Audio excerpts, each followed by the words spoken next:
Previously, before he got the insert, we just had gas logs that we installed ourselves. And it wouldn't cycle itself. It wouldn't turn on and turn off. You get the room really hot, and then you turn it off and it'd go back down to 65. Whereas this just regulates it and it keeps that nice glow going the whole time. We work from home, and so we are here 24/7. But because of that, there's a study right off the corner there. And we get the heat not only here, but it flows into there, it warms up into the kitchen. Really, the entire main floor we have here feels the benefit of the insert. The showroom was great. You got to see them in a setting where you could see the flame, you could see how they turned on, you could see what they look like.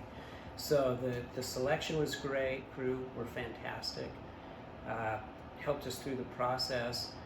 We looked at a lot of different units. We talked about the type of logs and the arrangement, but also the options on the faceplate for this one.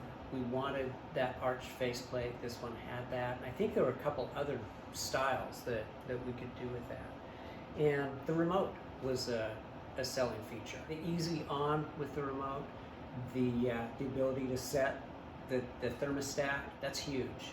That makes all the difference. Aspen was great because it was one-stop shop. They pulled gas line, you've got the electric, and all of it for us was less than a day. Cleanup was great. It was in and fully cozy and functional by later in the afternoon. Every year we get a tune-up, and the response is great there. So the service has been wonderful. We really keep it on as long as it's cold outside. That is the neat thing about it. You brew a quick cup of coffee and you hit a button and you're in the mood. You're in the zone right then, and that's fun.